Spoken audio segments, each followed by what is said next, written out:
Durant près de 60 ans de travail, le secrétaire général Nguyen Phu Trọng a apporté de grandes contributions au travail théorique du Parti communiste du Vietnam. À l'approche de la journée des invalides de guerre et des morts pour la patrie, le président Tô Lâm a reçu une délégation de personnes méritantes. Grâce aux efforts des anciens combattants, plusieurs victimes de l'agent orange ont reçu de l'aide pour surmonter les difficultés causées par cet agent chimique.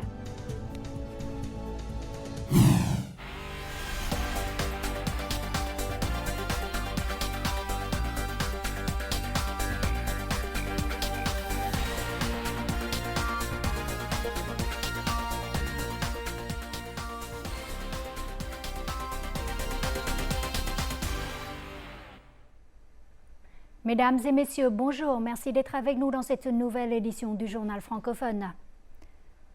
Durant près de 60 ans de travail, le secrétaire général Nguyen Phu Trọng s'est toujours préoccupé du travail théorique du parti. Avec plus de 13 ans à la tête du Parti communiste vietnamien, le secrétaire général a toujours attaché une grande importance à la synthèse des pratiques pour constamment compléter, perfectionner et développer la théorie du socialisme. De nombreuses études sur la théorie inclusive ont démontré la richesse de la pratique, la réflexion pointue et la profonde compréhension du chef du parti. Le secrétaire général Nguyen Phu Trọng a apporté de grandes contributions et est un excellent théoricien du Parti communiste vietnamien. Particulièrement dévoué et attaché au travail théorique sur la construction du parti, le secrétaire général Nguyen Phu Trọng a mené des recherches sur le travail de construction du parti, en particulier sur la politique, l'idéologie, l'éthique, l'organisation et le personnel, renforçant la confiance dans la lutte contre la corruption. Le secrétaire général est celui qui réaffirme et clarifie davantage la théorie de la construction du parti de manière globale et synchrone. Il a particulièrement souligné la relation entre la construction et le perfectionnement du système politique. Tout au long de sa vie consacrée au travail théorique, à travers une série d'études, le secrétaire général Nguyen Phu Trọng a résumé et élevé le niveau de la théorie du parti sur les questions les plus importantes du pays, telles que l'unification de la nation, la construction de la culture vietnamienne, les affaires étrangères, le processus de réforme de l'Assemblée nationale ou la politique militaire et de défense du pays. Le secrétaire général Nguyen Phu Trọng a assumé des responsabilités particulièrement importantes dans le système politique et est également un éminent chercheur théorique. Le secrétaire général est à la fois un théoricien et un praticien théorique occupant la plus haute position du parti.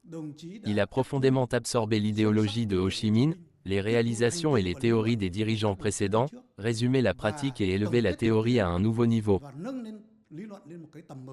Un parti politique fort a besoin d'une base théorique scientifique pour le guider.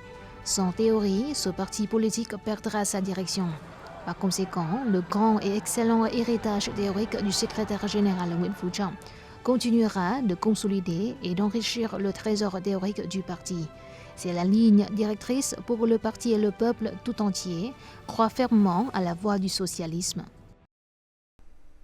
Les grandes contributions du secrétaire général Nguyen Phu Trọng au parti et à la nation ont laissé de profondes impressions non seulement sur le peuple vietnamien, mais aussi sur les amis internationaux qui ont des sentiments particuliers pour le défunt dirigeant. Pour ceux qui aiment le Vietnam, le souvenir du secrétaire général Nguyen Phu Trọng reste toujours de belles images d'un dirigeant dévoué au bonheur du peuple et à la position du pays sur la scène internationale.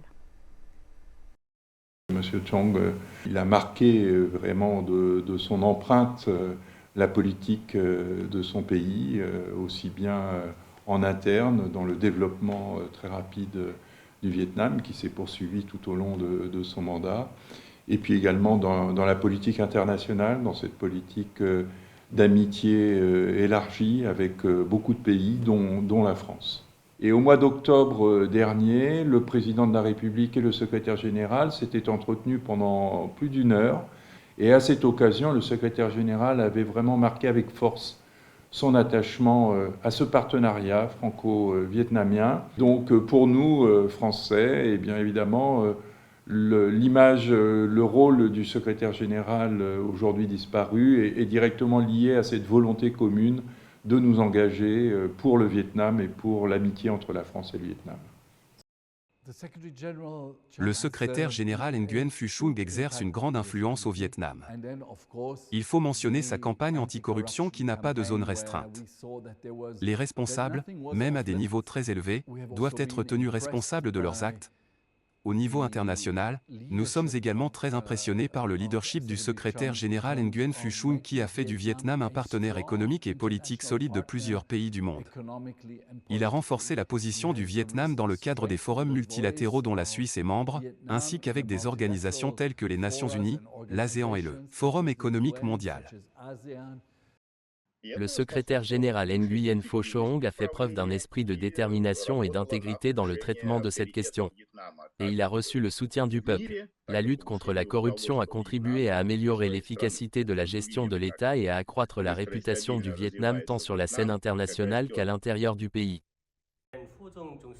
Le secrétaire général Nguyen Phu Trong a perfectionné les politiques de réforme et d'ouverture, jouant un rôle très important dans la construction d'une voie de développement prospère pour le Vietnam. Ce n'était pas seulement un stratège, mais aussi une personne dotée d'une vision large.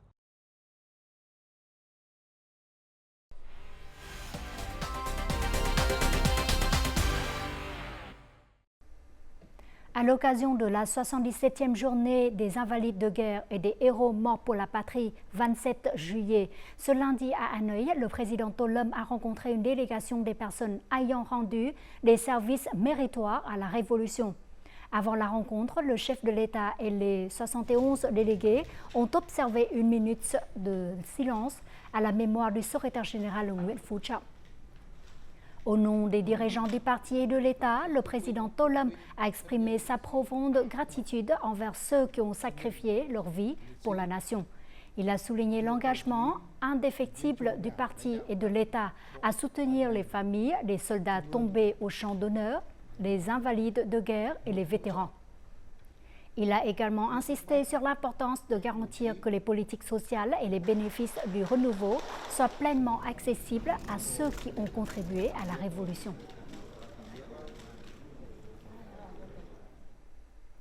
Le Premier ministre Phạm Minh Chính a présidé ce lundi à Hanoï une réunion avec les ministères et les collectivités locales concernant la ligne électrique 500 kV circuit 3 qui sera mise en service à l'occasion du 79e anniversaire de la Révolution d'août et la fête nationale du 2 septembre.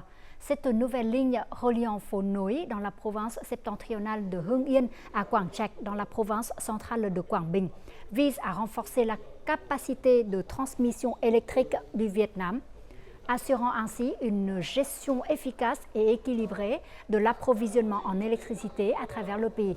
Le chef du gouvernement a souligné l'importance de ce projet pour l'économie, la sécurité énergétique nationale ainsi que pour le développement des régions traversées. Phạm Minh Chính a appelé les ministères et les localités à redoubler d'efforts pour garantir la qualité et la sécurité lors de la construction et de l'exploitation de cette ligne essentielle. Selon les statistiques du département général des douanes, jusqu'au 15 juillet, la valeur totale des exportations et importations du pays a dépassé les 400 milliards de dollars, soit une hausse de plus de 16% par rapport à la même période de l'année dernière. Parmi eux, la valeur totale des exportations est estimée à plus de 207 milliards de dollars, soit une augmentation de plus de 15% en glissement annuel. Au cours de la seule première quinzaine de juillet, 4 groupes d'exportation ont dépassé la barre du milliard de dollars, notamment les ordinateurs, les produits et composants électroniques et les textiles et vêtements. Du côté des importations, on a également enregistré une augmentation de près de 18%. Les entreprises vietnamiennes ont principalement importé des matières premières pour la production.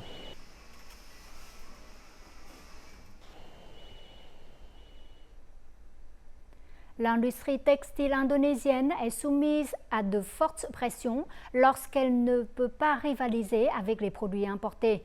Plus de 140 000 travailleurs de l'industrie du textile et de l'habillement de ce pays ont été licenciés depuis début 2023. Par conséquent, le gouvernement indonésien appliquera bientôt des mesures de défense commerciale avec des taux de taxation élevés sur certains produits importés, tels que les textiles, les chaussures et l'électronique. Il s'agit des principaux produits d'exportation du Vietnam envers l'Indonésie, représentant 30% du chiffre d'affaires total des exportations des produits vietnamiens vers ce marché en 2023. Les entreprises vietnamiennes doivent se préparer pour disposer de solutions adaptées. Récemment, le président indonésien Joko Widodo a approuvé une politique visant à protéger l'industrie textile du pays. Au moins 2 mesures seront appliquées, la taxe anti-dumping et la taxe de sauvegarde de 100 à 200%. Face à la vague de textiles importés, l'industrie textile indonésienne est confrontée à des difficultés. Les commandes à l'exportation ont diminué, des usines ont fermé leurs portes et un grand nombre de travailleurs ont été licenciés. Le Vietnam est l'un des 5 pays qui exportent le plus de textiles et de vêtements vers l'Indonésie et sera directement affecté par les nouveaux taux d'imposition. Actuellement, le chiffre d'affaires du textile et de l'habillement du Vietnam vers l'Indonésie s'élève à 800 millions de dollars par an. Avec un taux d'imposition de cents à 2 cents %, le prix de vente augmentera de 2 à 3 fois et il sera donc impossible de vendre.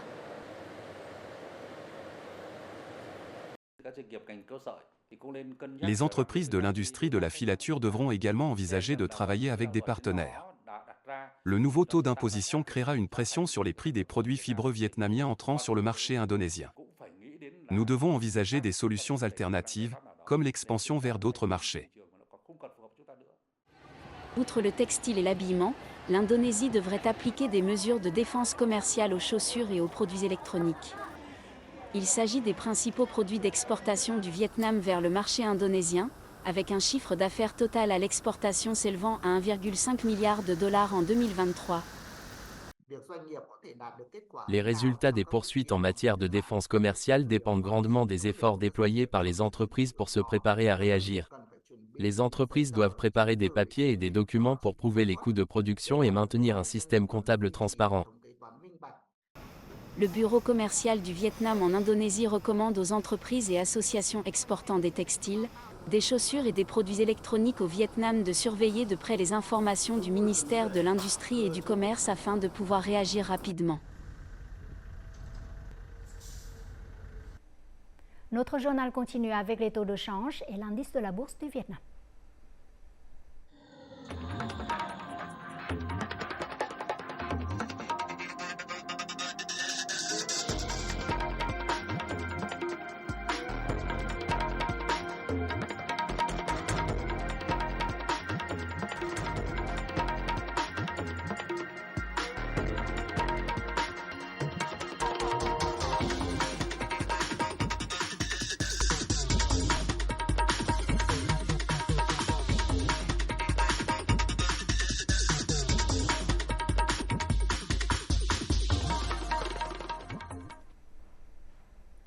La tempête numéro 2 est entrée lundi midi dans le golfe du Tonkin, s'identifiant jusqu'au niveau 9-10 avec des rafales allant jusqu'au niveau 12. Elle devrait se déplacer vers le nord-ouest à une vitesse de 10 km/h, s'intensifiant encore jusqu'au niveau 10 avec des rafales jusqu'au niveau 12. Cette tempête devrait frapper demain les zones côtières de Quảng Ninh à Hải Phòng et s'affaiblir en une dépression tropicale. La tempête provoquera de fortes pluies généralisées dans le nord et à Thanh Hóa à partir de lundi soir, principalement dans la partie orientale du nord. Et jusqu'à mercredi soir, les précipitations devraient varier entre 100 et 200 mm avec certaines zones dépassant 300 mm.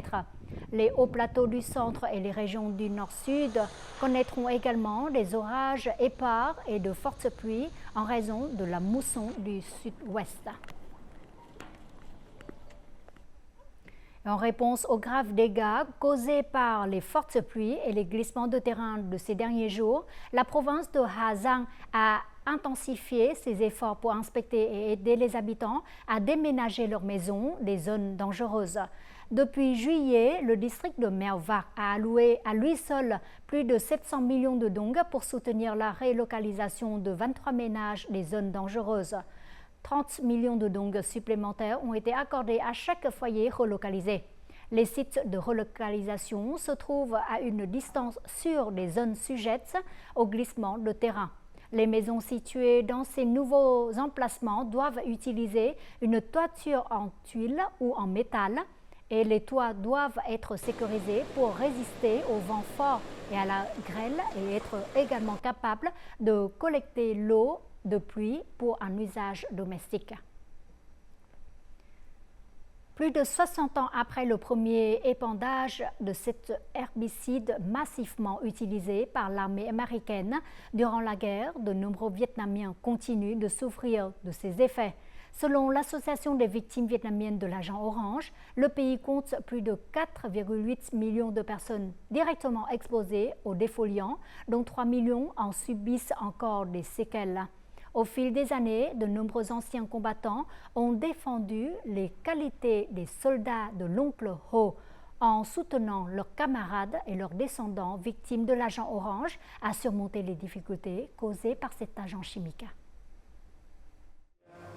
De retour du champ de bataille de Quang Tri, le vétéran Nguyen Kim Dik ne savait pas qu'il avait été exposé à l'agent orange. Ce n'est que lorsque sa première fille est devenue handicapée qu'il a compris la douleur persistante causée par l'agent orange. Cependant, il a également décidé de ne pas être pessimiste. Je me considère comme extrêmement chanceux. Je suis reconnaissant envers mes coéquipiers et j'essaierai toujours de faire face au destin. Dick a appris à sa fille à coudre. Ses camarades et coéquipiers l'aidaient parfois à entrer en contact avec les clients. Ils ont géré les procédures juridiques et ont aidé sa fille à ouvrir cette boutique de vêtements. Nous les avons aidés à trouver un emploi. Nous avons construit des maisons de charité, des centres d'examen et de traitements médicaux et de désintoxication. Nous construisons également des centres de protection sociale pour ceux qui en ont besoin. Le parti et l'État accordent toujours une attention particulière aux victimes de l'agent orange. L'Association vietnamienne des victimes de l'agent orange, composée principalement d'anciens combattants, a collecté des millions de dollars au fil des ans pour aider les anciens combattants et leurs familles à surmonter les difficultés causées par l'agent orange. Les victimes de l'agent orange ont toujours besoin d'aide. Les soldats d'Oncle Ho sont toujours prêts à surmonter des situations difficiles et à se soutenir mutuellement. Jeune volontaire pendant la guerre, où elle-même est tombée malade à cause d'une infection par l'agent orange. L'année dernière, elle a reçu cette maison de charité de la part de ses coéquipières et bienfaiteurs. Même si la vie est encore difficile, l'esprit de camaraderie des soldats d'Oncle Ho est resté fort au fil des années.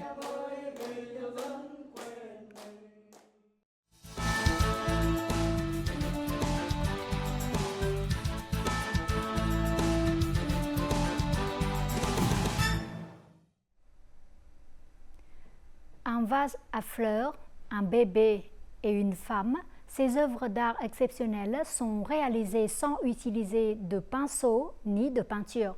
En effet, l'artiste Nguyen Thu Huynh réalise ses collages de tissus en utilisant la méthode de quilting. Depuis plus de 15 ans, Huynh donne vie à des tissus et des fils colorés, les transformant en des œuvres vivantes, illustrant notamment la beauté des femmes vietnamiennes. Découvrons dans le reportage suivant le parcours artistique de Huynh et les histoires tissées dans chacune de ces pièces uniques. Mousseline de soie, denim, velours ou kaki. Chaque tissu a sa propre beauté. Avec les bonnes techniques, nous pouvons les transformer en œuvres d'art. Je m'appelle Nguyen Thu Huynh, artiste de collage de tissus. Quand j'étais enfant, j'adorais coudre pour des poupées, un passe-temps que presque toutes les petites filles apprécient.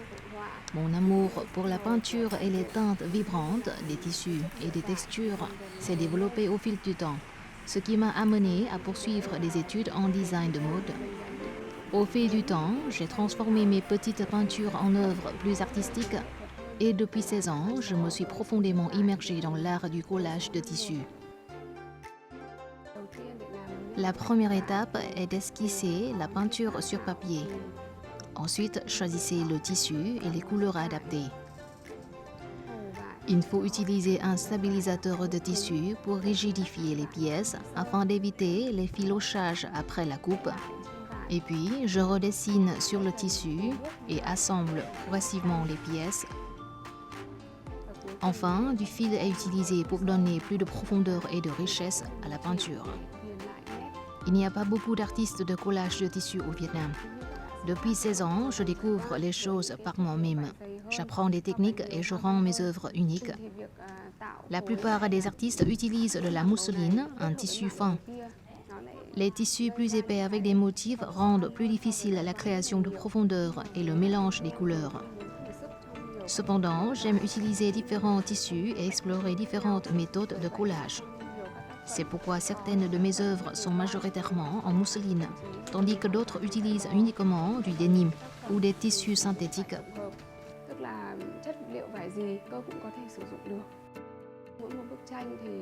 Chacune de mes œuvres sur tissu utilise des techniques distinctes. Certains utilisent le patchwork, incorporant jusqu'à une centaine de pièces de tissus différentes en une seule pièce. D'autres se concentrent sur des techniques comme le tressage et le plissage.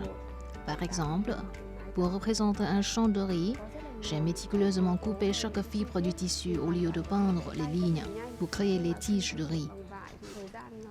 Alors que travailler avec de la peinture ou de la toile est relativement rapide, la création d'un collage de tissu prend beaucoup plus de temps.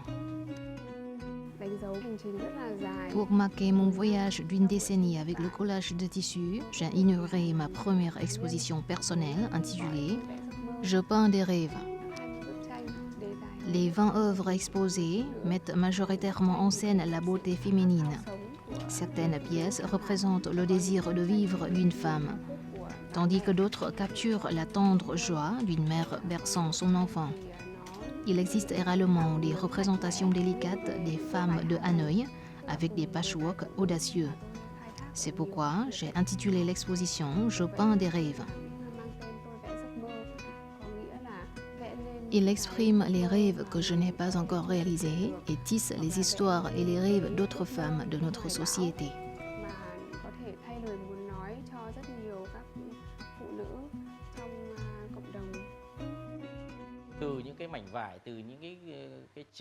Elle a créé des œuvres à partir de morceaux de tissu et de fils colorés, créant ainsi des expériences visuelles aux multiples facettes. Ces œuvres transcendent même le domaine bidimensionnel et se transforment en art tridimensionnel aux formes distinctives. Elle a notamment réussi à donner vie à ces fragments de tissu, les transformant en œuvres d'art qui parlent à ses pensées et à ses émotions. C'est ce qui rend son talent artistique à la fois nouveau et captivant.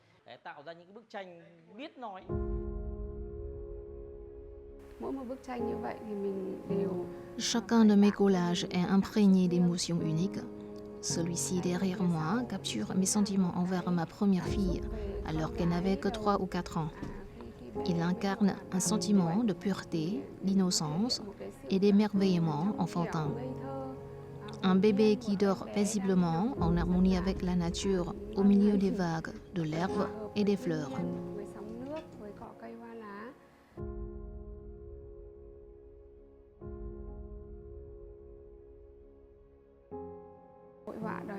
Poursuivre une carrière dans l'art exige de cultiver un style distinctif et un enragement envers une créativité incessante. Il y a eu de nombreux moments au cours de mon parcours avec le collage de tissu où j'ai eu envie d'abandonner.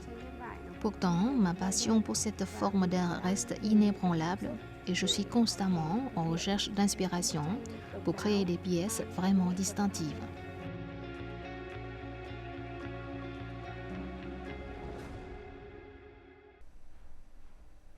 En fin de journal, découvrons tout de suite les prévisions météo.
Les informations sur la météo ont clôturé notre journal. Merci pour votre fidélité. Au revoir et à demain.